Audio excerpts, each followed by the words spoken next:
Assalamualaikum warahmatullahi wabarakatuh. Bismillahirrahmanirrahim. Innal hamdalillah nahmaduhu wa nasta'inuhu wa nastaghfiruh wa na'udzu billahi min shururi anfusina wa sayyiati a'malina. Man yahdihillahu fala mudilla lahu wa man yudlil fala hadiya lahu. Wa ashhadu an la ilaha illallah wahdahu la syarika lahu wa ashhadu anna Muhammadan abduhu wa rasuluh. Ya ayyuhalladzina amanu taqullaha haqqa tuqatih wa la tamutunna illa wa antum muslimun. Ya ayyuhan nasu taqu rabbakumul ladzi khalaqakum min nafsin wahidah wa khalaqa minha zawjaha wa batha minhuma rijalan katsiran wa nisaa'a wattaqullaha alladzi tasaaluna bihi wal arham innallaha kana 'alaikum raqiba. Ya ayyuhalladzina amanu taqullaha wa qulu qawlan sadida yuslih lakum a'malakum wa yaghfir lakum dhunubakum wa man yuti'illaha wa rasulahu faqad faza fawzan 'azima. Amma ba'd. Fa inna asdaqal hadithi kitabullah wa ahsanal hadi hadi Muhammadin sallallahu alaihi wa ala alihi wasallam. Wa syarrul umuri muhdatsatuha wa kullu muhdatsatin bid'ah wa kullu bid'atin dhalalah wa kullu dhalalatin finnar. Alhamdulillah, kita bersyukur pada Allah Subhanahu wa taala pada hari ini, hari Senin 4 Ramadan 1441 Hijriah. Kita kembali duduk bersama di dalam pelajaran akidah untuk SMP Intan Ilmu, Pesantren Intan Ilmu Barito Kuala, Kalimantan Selatan, kelas 7. Salawat dan salam semoga selalu Allah berikan kepada Nabi kita Muhammad sallallahu alaihi wa ala alihi wasallam, pada keluarga beliau, para sahabat, serta orang-orang yang mengikuti beliau sampai hari kiamat kelak. Dengan nama-nama Allah yang husna dan sifat-sifatnya yang ulia, kita berdoa, Allahumma inna nas'aluka ilman nafi'an wa rizqan tayyiban wa amalan mutaqabbala. Ahibbati tullab, hafizakumullah, kita juga berdoa kepada Allah, Allahumma inna nas'aluka al-afiyah fid dunya wal akhirah. Allahumma inna nas'aluka al-afwa wal afiyah fi dinina wa dunyana wa ahlina wa malina. Allahumma astur awratina wa amin rawatina wahfazna min bayni aydina wa min khalfina wa an aymanina wa an syama'ilina wa min fawqina wa na'udzu bi'azamatika an nughtala min tahtina. Allahumma amin. Ahibbati tullab, hafizakumullah, santri-santriku sekalian yang saya cintai karena Allah, semoga Allah Subhanahu wa taala selalu menjaga kita.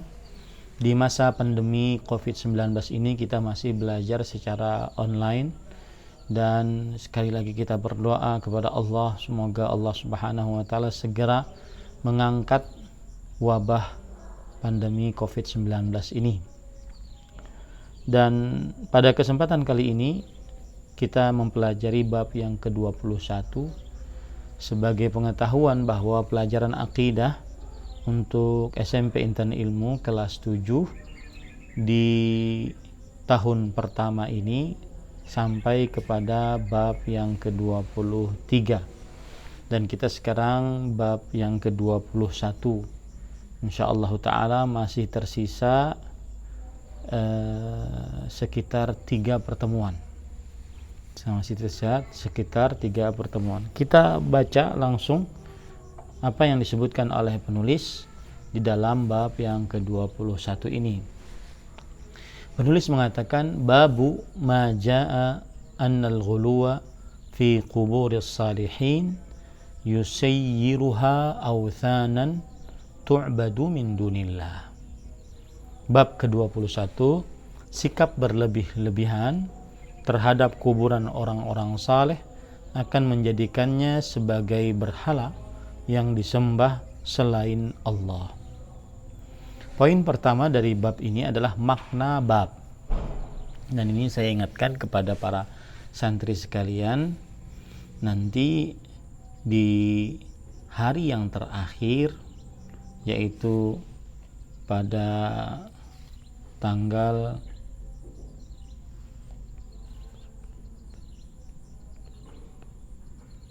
14 Ramadan, bertepatan dengan 7 Mei 2020, kita akan melaksanakan ujian, dan ujian tersebut isinya adalah tentang makna bab. Ini saya berikan clue, ujiannya adalah tentang makna bab, dari mulai bab ke-10 sampai ke bab 23.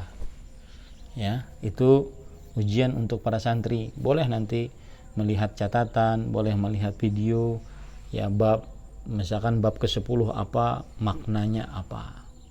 Ya, itu adalah ujian nanti tanggal 14 Ramadan 1441 Hijriah, hari Kamis tanggal 7 Mei 2020. Karena kita tanggal 10 Mei sudah libur sampai nanti hari raya dan Syawal. Baik. Kita lanjutkan. Jadi makna bab adalah penjelasan bahwa sikap berlebih-lebihan terhadap kuburan orang saleh menjadikan kuburan orang saleh tersebut akhirnya disembah selain Allah Subhanahu wa taala. Dan yang dimaksud dengan berlebih-lebihan di dalam bahasa Arab namanya adalah al-ghulu. Di dalam bahasa Arab adalah al-ghulu. Dan pengertiannya adalah mujawazatul haddi al-ma'dzuni fihi ala wajhil ifrat. Melampaui batas yang diizinkan di dalamnya dengan sikap terlalu berlebih-lebihan. Maka yang dimaksud berlebih-lebihan terhadap kuburan orang saleh adalah menjadikannya sebagai tempat ibadah, menjadikannya sebagai tempat i'tikaf, menjadikannya sebagai tempat pengkhususan sholat, menjadikannya sebagai tempat lebih merasa khusyuk dan istimewa berdoa di samping kuburan orang-orang saleh dibandingkan di dalam masjid. Maka ini termasuk daripada berlebih-lebihan. Dan berlebih-lebihan adalah proses pengagungan di dalam hati. Sikap itu yang dikhawatirkan nantinya menjadikan kuburan orang saleh disembah selain Allah Subhanahu wa taala. Itu adalah makna dari bab, ya. Taib. Adapun hubungan bab, ini poin kedua, hubungan bab dengan kitab tauhid. Di dalam bab ini penulis Syekhul Islam Al-Imam Muhammad bin Abdul Wahhab rahimahullah ta'ala, beliau ketika memperingatkan untuk tidak berlebih-lebihan terhadap orang-orang saleh sebagaimana bab sebelumnya, kemudian di dalam bab ini beliau ingin menjelaskan bahwa sikap berlebih-lebihan terhadap kuburan-kuburan orang-orang saleh adalah merupakan sarana yang menghantarkan kepada kesyirikan yang bertentangan dengan tauhid, yaitu akhirnya dikhawatirkan menyembah orang-orang mati tersebut selain Allah Subhanahu wa taala, menyembah wali-wali saleh yang sudah meninggal tersebut dan disembah selain Allah Subhanahu wa taala. Di dalam bab ini juga terdapat hubungan bab dengan kitab tauhid, yaitu di dalamnya peringatan keras untuk tidak berlebih-lebihan terhadap kuburan orang-orang saleh. Nah, kemudian penulis rahimahullahu taala menyebutkan perkataan atau hadis. Rawa Malikun fil Muwatta anna Rasulullah sallallahu alaihi wasallam qala Allahumma la taj'al qabri wathanan yu'bad ishtadda ghadabullahi ala qaumin ittakhadhu qubur anbiya'ihim masajida. Artinya Imam Malik, perhatikan biografi beliau, Malik bin Anas bin Abi Amir al-Asbuhi. Malik bin Anas bin Abi Amir al-Asbuhi. Dan beliau ini bukan berarti anaknya dari sahabat Nabi Anas bin Malik, bukan.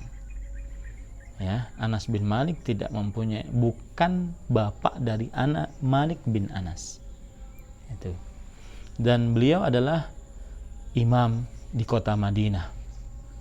Dan beliau salah satu imam fikih dari 4 imam fikih yang sangat terkenal. Imam Abu Hanifah, Nu'man bin Thabit, Imam Malik bin Anas, kemudian Imam Muhammad bin Idris Asy-Syafi'i, Imam Ahmad bin Hanbal Al-Hambali. Dan beliau wafat pada tahun 179 Hijriah. Beliau berarti seorang ulama Islam abad kedua Hijriah. Ada yang mengatakan beliau adalah seorang tabi'ut tabi'in. Ada yang mengatakan beliau tabi'ul atba'. Imam Malik rahimahullahu ta'ala meriwayatkan dalam kitabnya Al-Muwatta. Muwatta adalah kitab hadis yang paling besar, mengumpulkan hadis-hadis Rasul sallallahu alaihi wasallam, terutama di zamannya. Dan Imam Malik di zaman beliau banyak ulama-ulama yang mengumpulkan hadis-hadis Nabi Muhammad sallallahu alaihi wasallam. Tetapi Allah bertakdir bahwa yang terkenal dari kitab-kitab tersebut adalah kitab Muwatta yang ditulis oleh Imam Malik. Bahwa Rasulullah SAW bersabda, Ya Allah. Allahumma itu artinya ya Allah. Asalnya Allahumma itu adalah bahasa Arab, ya Allah. Tulisannya begini. Ya. Asalnya dia adalah bahasa Arab. Saya akan tulis, coba.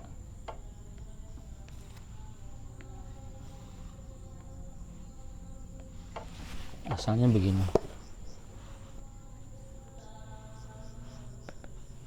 Ya Allah.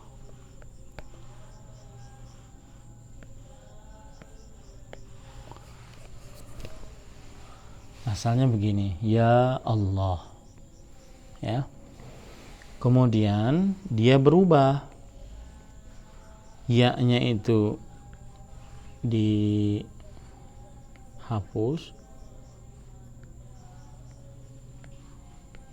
kemudian dipindah ke belakang, berubah menjadi mim.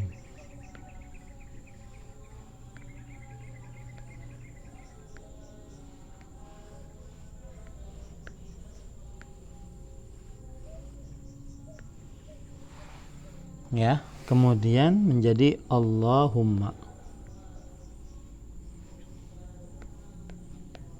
Nah, asalnya begitu. Allahumma itu sebenarnya seperti itu. Ya Allah, kemudian ya-nya dihapus, kemudian dirubah ke belakang menjadi mim.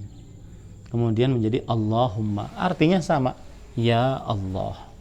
Ya, artinya sama dia, ya Allah. Taib. Ya Allah, janganlah engkau jadikan kuburanku. Ini Rasulullah SAW bersabda seperti ini. Janganlah engkau jadikan kuburanku sebagai berhala yang disembah. Yang dimaksud dengan berhala itu adalah patung. Yang dimaksud di sini disebut la taj'al qabri wathanan. janganlah engkau jadikan kuburanku sebagai berhala. Wathan itu adalah berhala, tapi tidak berbentuk makhluk hidup. Ini sudah pernah saya jelaskan. Wathanun adalah berhala yang tidak berbentuk makhluk hidup. Adapun asnam adalah berhala yang berbentuk makhluk hidup. Makanya Nabi Ibrahim alaihissalam berkata atau berdoa, wajnubni wa baniya an na'budal asnam.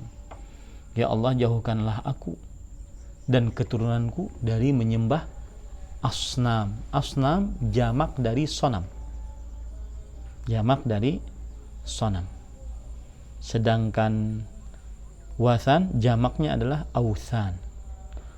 Sonam jamaknya adalah asnam, yang artinya berhala yang membentuk makhluk hidup.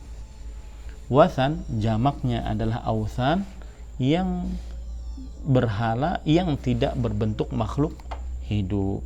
Berhala yang tidak berbentuk makhluk hidup. Di sini lihat saya tuliskan. Ya. Jadi Nabi Ibrahim alaihissalam berdoa agar tidak ada dari beliau dan keturunan beliau yang menyembah sanam. Sanam artinya berhala yang bentuk makhluk hidup. Sebagaimana disebutkan tadi dalam surat Ibrahim ayat 35. Saya tuliskan ya.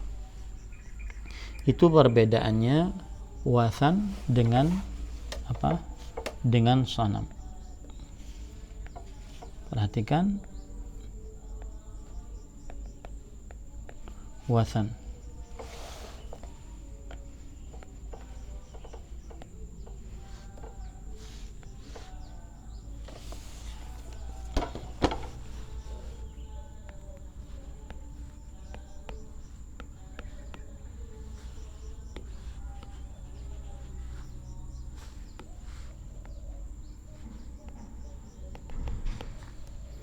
Jamaknya authan.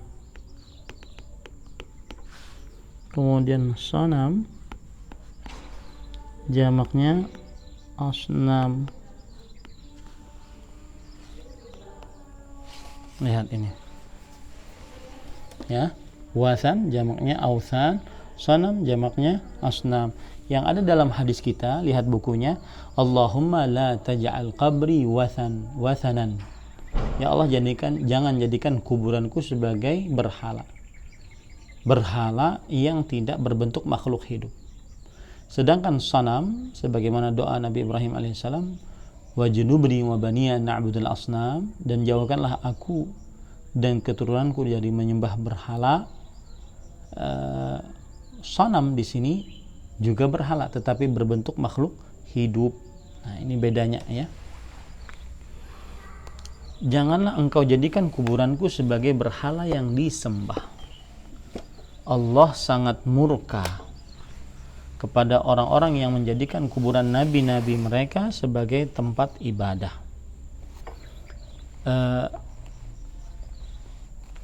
Insya Allah artinya bisa dipahami, dan kita mengambil makna dari hadis ini. Hadis ini maknanya adalah Nabi Muhammad SAW khawatir umatnya terperosok menjadikan kuburan beliau sebagai berhala, sama seperti kaum Yahudi dan Nasrani yang menjadikan kuburan nabi-nabi mereka sebagai berhala, sehingga disembah selain Allah Subhanahu wa taala. Oleh sebab itulah beliau akhirnya berdoa kepada Allah agar jangan kuburan beliau disembah. Dan berarti di dalam hadis ini Nabi Muhammad SAW memberikan peringatan atas sebab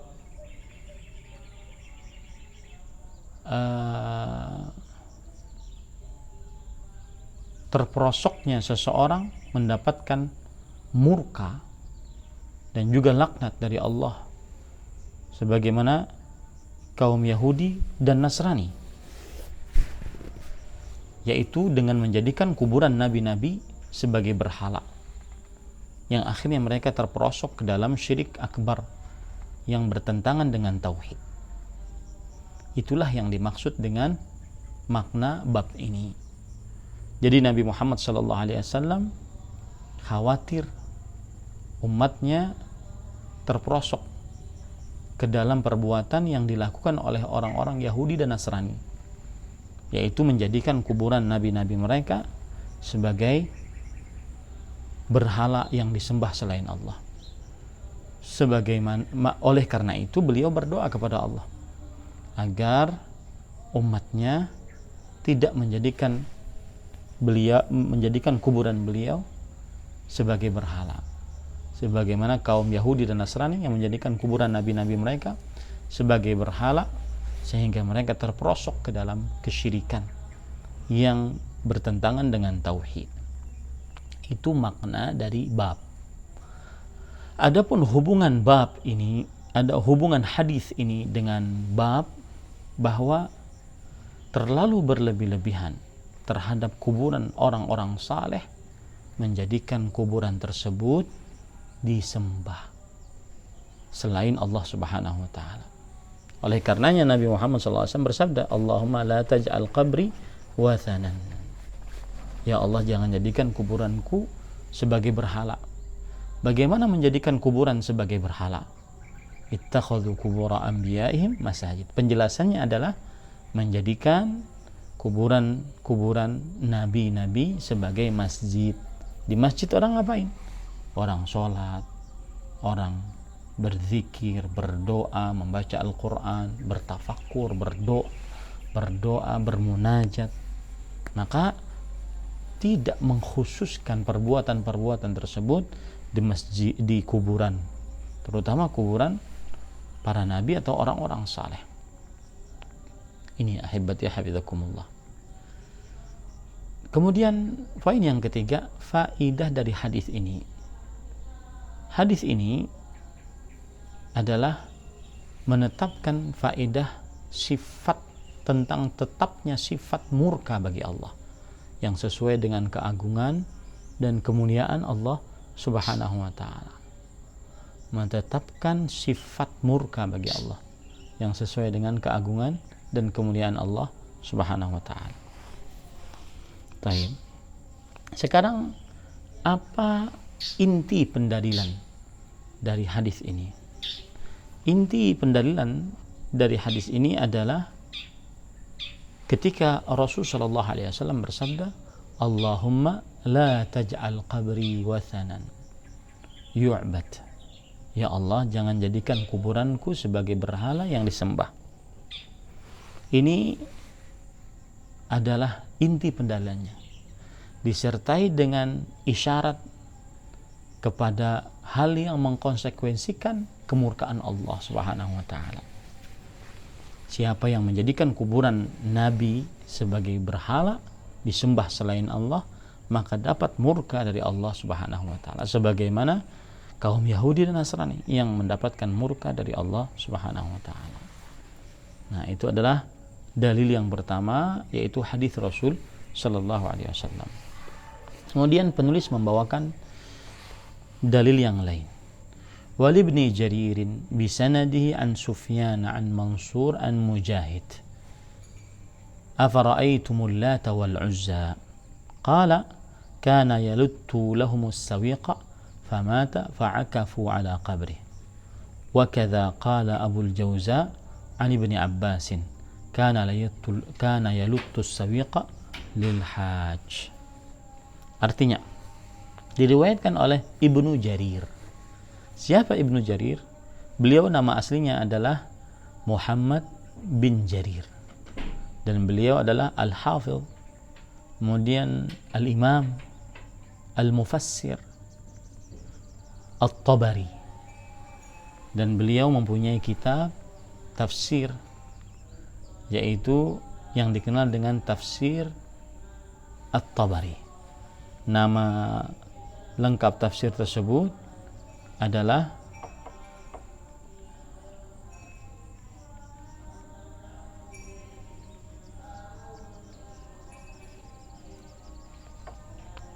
yaitu Jami'ul Bayan fi Tafsirul Quran atau Jami'ul Bayan an Ta'wili Ayil Quran atau Jami'ul Bayan fi Ta'wil Quran. 3 nama, atau lebih terkenalnya dengan tafsir At-Tabari.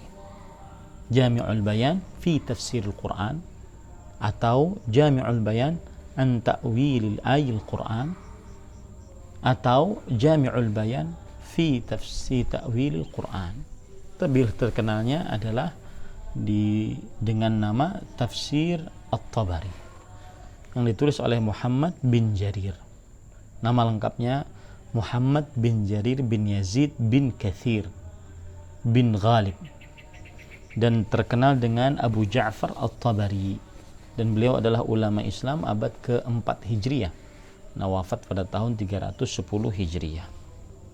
Nah, di sini disebutkan diriwayatkan oleh Ibnu Jarir dengan sanadnya dari Sufyan.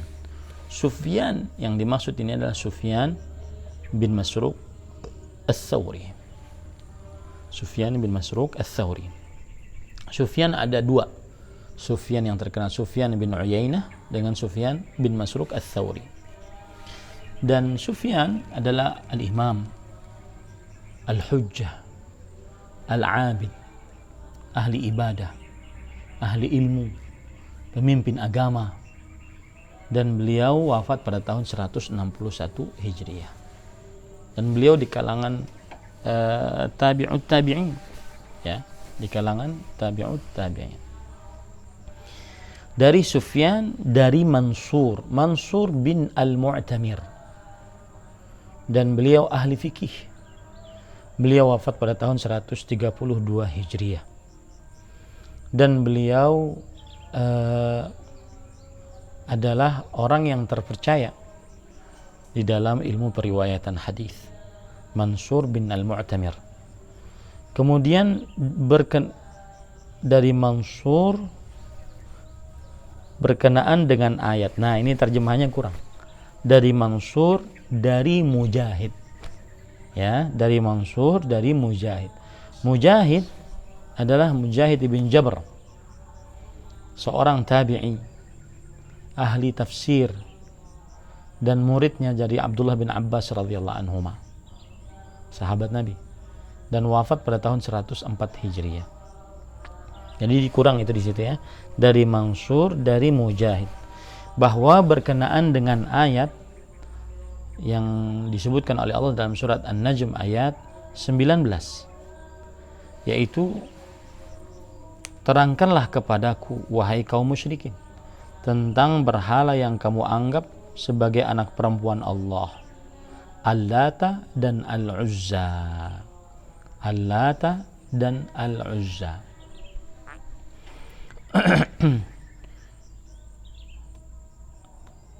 Imam Mujahid mengatakan, Al-Lata adalah orang yang dahulunya mengadukkan tepung dengan air dan minyak untuk para jamaah haji.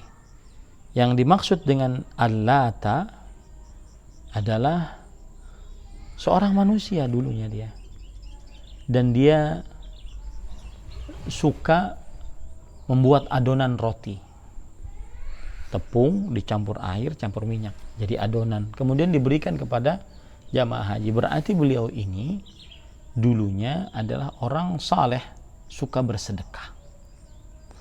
Tapi setelah meninggal, mereka pun senantiasa mendatangi kuburannya. Nah, ini yang jadi masalah. Setelah meninggal, mereka beriktikaf di kuburannya, ya, mengagungkan kuburannya, karena menganggap Lata ini adalah orang saleh. Akhirnya mereka beriktikaf, mengkhususkan ibadah di samping kuburannya. Nah, ini. Nah, jadi yang dimaksud pada ayat tersebut, terangkanlah kepadaku, wahai kaum musyrikin, tentang berhala yang kamu anggap sebagai anak perempuan Allah. Di sini letak kesyirikannya kaum Arab jahiliyah. Kalau kaum Yahudi menjadikan Uzair sebagai anak laki-laki Allah. Sedangkan kaum Nasrani menjadikan Isa putra Maryam Al-Masih sebagai anak laki-laki Allah. Kaum Arab jahiliyah menganggap bahwa Lata dan Uzza adalah sebagai anak perempuan Allah. Di situ kesamaan mereka. Jadi kesyirikan itu ya yutawarats, diwariskan oleh suatu kaum kepada kaum yang lain, dan itu memang adalah salah satu warisan syaitan kepada manusia agar mensyirikkan Allah Subhanahu wa taala. Nah, ini ahibati hafizakumullahu taala. Nah, dan para ikhwah ahibati hafizakumullahu taala, di sini kita ambil pelajaran dari hadis ini ataupun dari penafsiran ini. Maknanya, sebelum pelajaran makna penafsiran ayat ini, surah An-Najm ayat 19, bahwa Allah Subhanahu wa taala menantang orang-orang musyrik untuk menjelaskan siapa sebenarnya Lata itu. Lata adalah seorang manusia yang saleh, suka membuat adonan roti dibagikan kepada para jamaah haji. Setelah meninggal, kuburannya disembah. Buktinya apa? Mereka suka beriktikaf di samping-samping kuburannya, sampai akhirnya kuburannya dijadikan sebagai berhala, terkenal dengan berhala Lata. Begitu juga Uzza, ya, begitu juga Manat. Jadi ini sebenarnya adalah kuburan orang-orang saleh yang diagungkan. Nah, itu makna dari dalil ini. Adapun hubungan dalil ini dengan bab bahwa sebab diibadahinya Lata adalah terlalu berlebih-lebihan kepada kuburannya, sehingga suatu saat akhirnya disembah selain Allah Subhanahu wa taala. Makanya kita menasihati kaum muslimin, kita boleh berziarah kubur, ke kuburan siapa saja, tetapi ketika mengkhususkan kuburan tertentu, kemudian akhirnya merasa lebih khusyuk beribadah di kuburan tertentu tersebut, merasa lebih istimewa beribadah di kuburan tertentu tersebut, itu dikhawatirkan lambat laun menjadikan kuburan tersebut diagungkan, dimuliakan lebih daripada waktu tempatnya, sehingga lambat laun seperti berhala orang-orang saleh, berhala yang merupakan kuburan orang-orang saleh. Itu maksudnya. Itu hubungan dalil dengan bab. Sedangkan inti pendalilan dari ayat An-Najm ayat 19 ini adalah yaitu firman Allah Subhanahu wa taala, penjelasan dari Imam Mujahid bin Jabr rahimahullah, fa'akafu ala qabrihi. Mereka beriktikaf di atas kuburannya. Artinya mereka berdiam lama di samping kuburannya sebagai bentuk pengagungan terhadap kuburan tersebut, sehingga nanti lambat laun kuburan itu disembah selain Allah Subhanahu wa taala. Nah, ini para ikhwan yang dirahmati oleh Allah Subhanahu wa taala. Jadi inti pendalilannya bahwa Lata adalah orang saleh. Kemudian orang-orang berlebihan di dalam pengagungan terhadap kuburannya, sehingga kuburannya Lata menjadi berhala yang disembah selain Allah Subhanahu wa ta'ala. Nah, sekarang kita baca dalil yang selanjutnya. Ya, dalil yang selanjutnya yaitu an Ibnu Abbas radhiyallahu anhuma qala la'ana Rasulullah sallallahu alaihi wasallam zairatil qubur wal muttakhidhina 'alaiha al masajid was suruj Rawahu ahlus sunan. Diriwayatkan dari Ibnu Abbas. Ibnu Abbas nama aslinya Abdullah bin Abbas bin Abdul Muttalib, anak paman Nabi Muhammad sallallahu alaihi wa ala alihi wasallam. Apa Abdurrahman?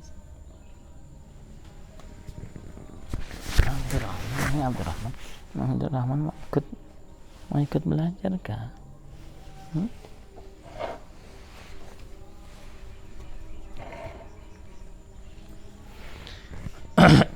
Diriwayatkan dari Ibnu Abbas radhiyallahu anhu, ia berkata,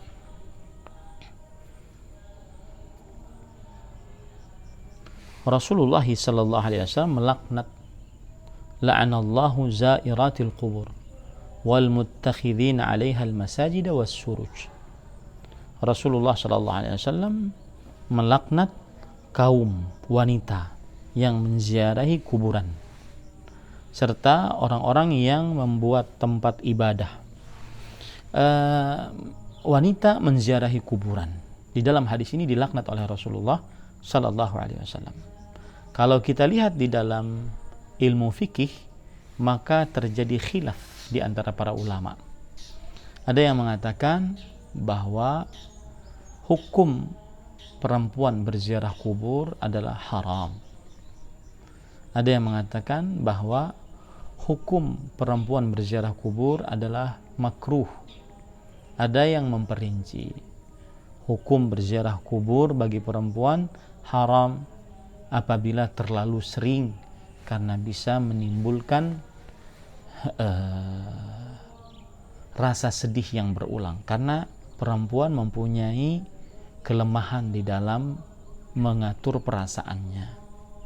Ini pendapat yang lebih kuat, yaitu bahwa hukum berziarah kubur bagi perempuan boleh asal hukumnya, karena Rasulullah SAW secara umum bersabda, kuntu nahaitukum an ziyaratil qubur fazuruha fa innaha tudzakirukumul akhirah. Dahulu aku melarang kalian untuk berziarah kubur, maka ziarahilah oleh kalian seluruhnya. Ini hadis umum, karena pembebanan ibadah atau taklif di dalam syariat Islam umum bagi laki-laki dan perempuan sama, kecuali jika ada dalil yang membedakannya. Asal hukumnya dia boleh. Ya. Nah, kenapa menjadi tidak boleh ketika terlalu berlebih-lebihan? Karena di sana terdapat riwayat la'anallahu zawwaratil qubur. Allah melaknat wanita-wanita yang terlalu sering berziarah kubur. Kenapa? Karena perempuan perasaannya lemah, suka menangis, akhirnya meratapi tidak berhenti-henti dan terlalu berlebih-lebihan. Ini disebabkan. Ini penyebabnya. Dan itu pendapat Imam Syafi'i rahimahullah, bahwasanya boleh berziarah kubur asal hukumnya, dan tidak boleh terlalu sering yang menyebabkan menangis terlalu berlebih-lebihan. Dalil yang lain bahwasanya Nabi Muhammad SAW pernah ditanya oleh Aisyah radhiyallahu anha tentang doa apabila aku berziarah kubur, apa yang aku baca. Kemudian Nabi Muhammad SAW memberikan doa kepada Aisyah radhiyallahu anha. Kalau seandainya hal itu dilarang, maka niscaya Nabi Muhammad SAW akan menjelaskannya.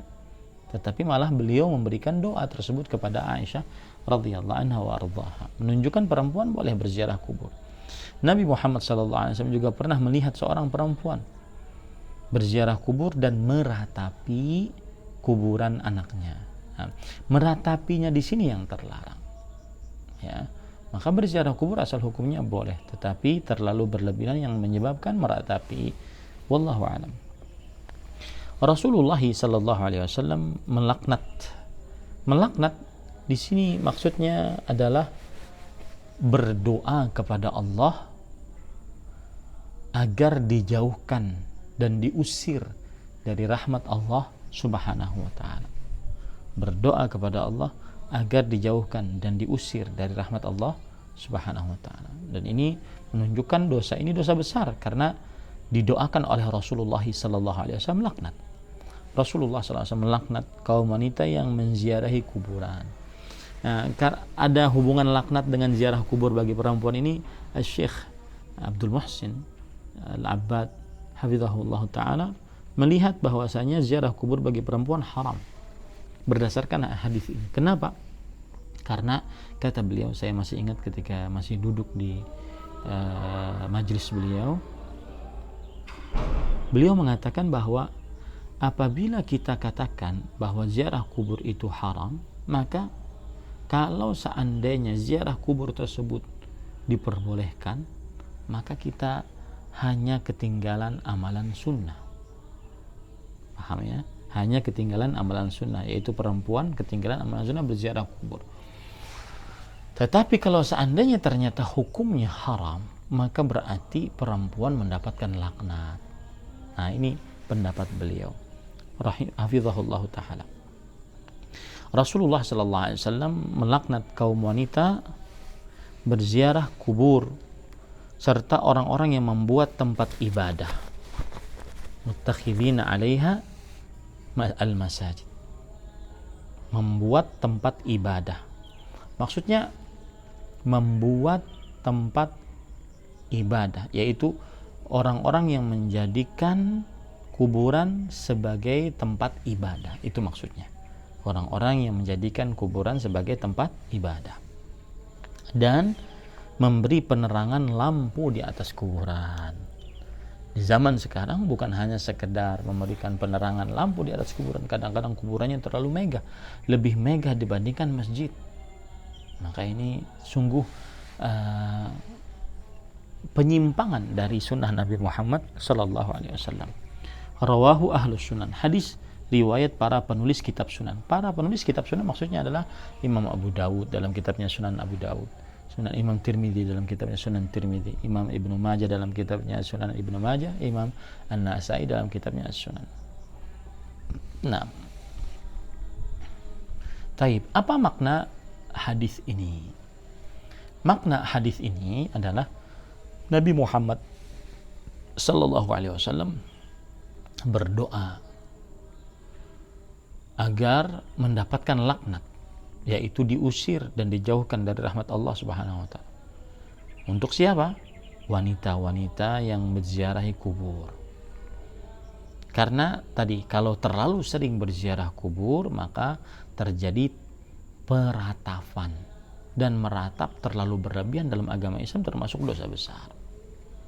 Kemudian juga Rasul sallallahu alaihi wasallam mendoakan agar orang-orang yang menjadikan kuburan-kuburan sebagai tempat ibadah mendapat laknat.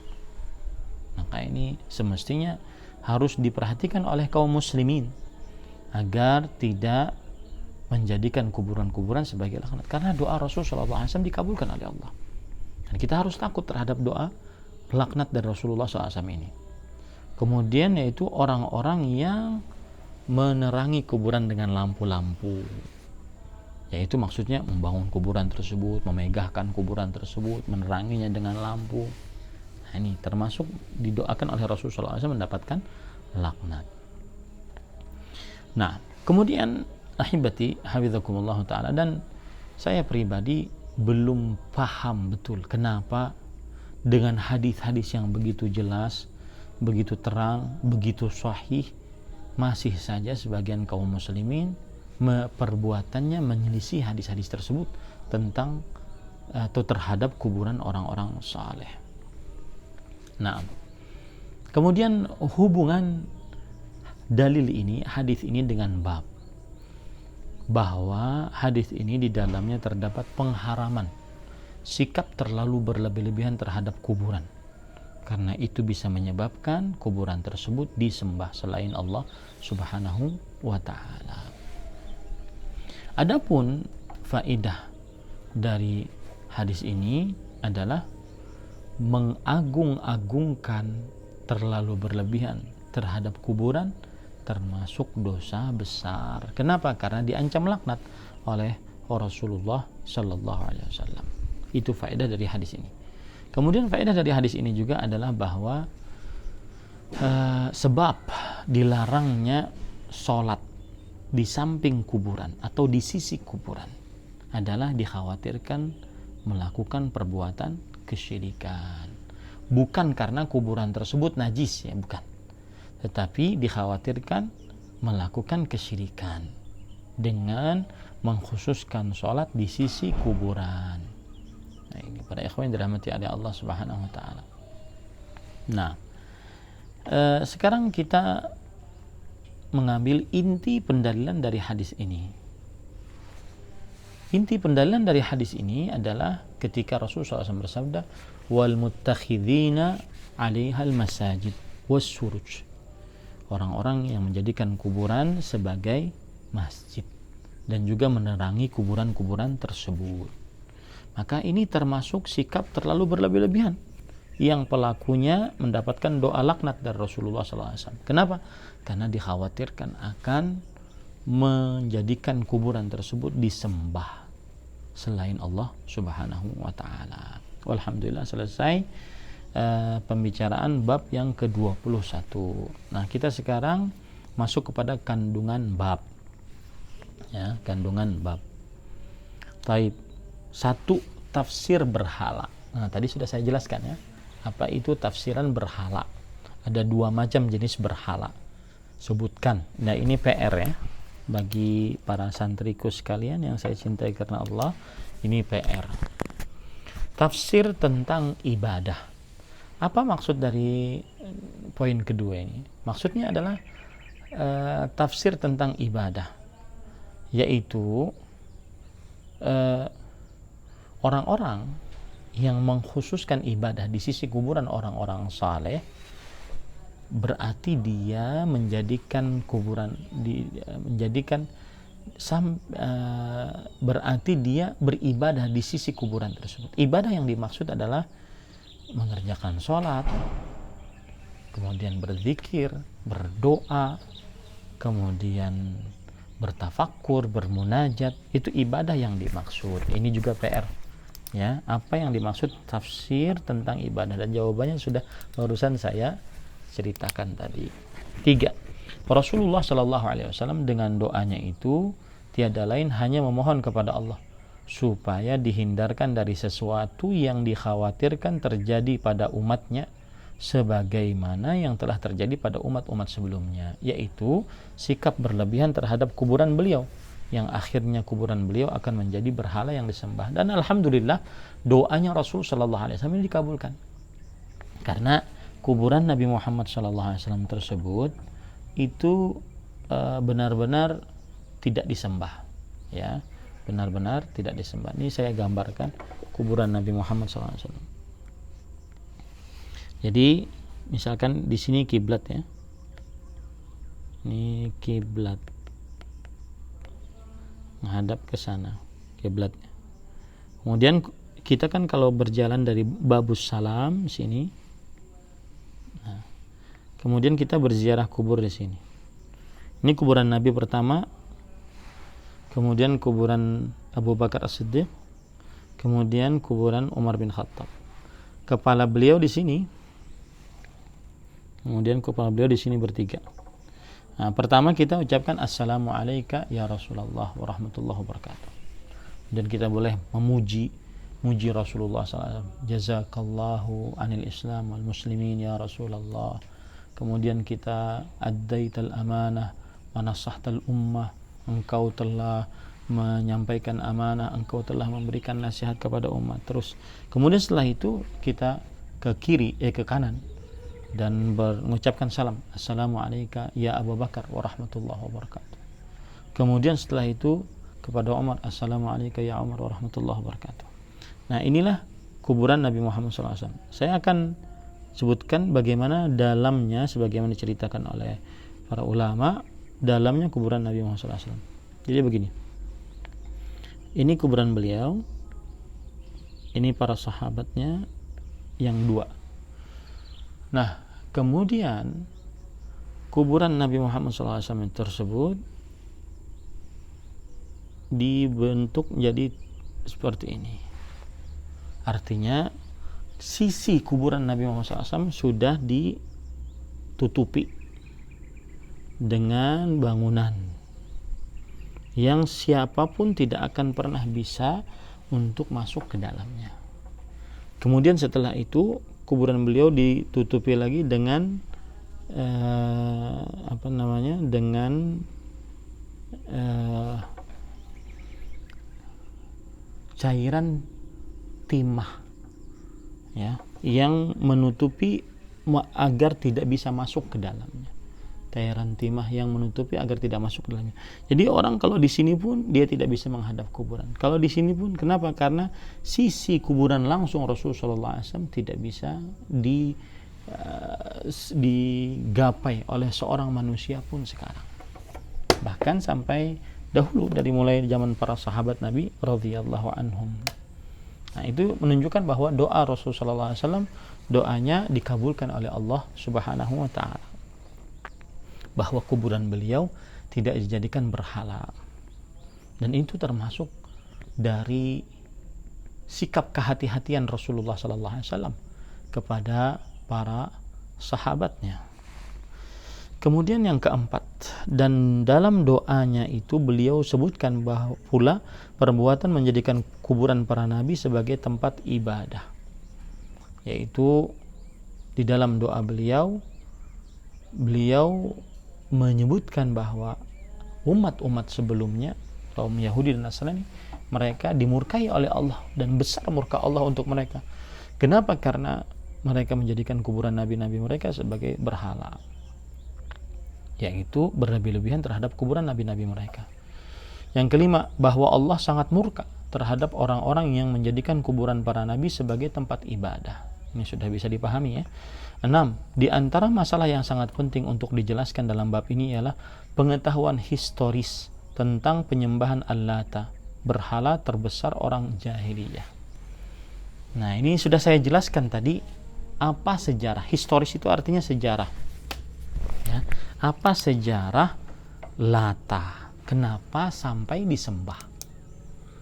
Ya, apa sejarah Lata? Kenapa sampai disembah? Saya berikan clue, jawabannya adalah adonan roti. Ya, apa sejarah Lata sampai kuburannya disembah? Saya berikan clue, jawabannya adalah adonan roti. 7. Itu PR dia, nomor 6 PR. Kemudian 7. Berhala ini asal usulnya adalah kuburan orang yang saleh yang diberlakukan secara berlebihan dengan senantiasa dikunjungi oleh mereka. Maka berziarah kubur asal hukumnya boleh, tapi mengkhususkan berziarah kubur ke kuburan tertentu, menganggap kuburan tertentu tersebut lebih berkah daripada masjid. Nah, ini yang jadi masalah nantinya. 8. Al-Lata adalah nama orang yang dikuburkan itu, yang pada mulanya adalah seorang pengaduk tepung untuk para jamaah haji. Nah, ini sebenarnya jawabannya. Jawabannya nomor 6. 8 jawabannya nomor 6. Ya, tetapi saya ingin dari bahasa kalian, wahai para santriku sekalian yang saya cintai karena Allah. Bahasa kalian ceritakan tentang Lata, sebagai apa dia, kemudian setelah itu kenapa dia, kemudian kenapa kuburannya disembah. 9.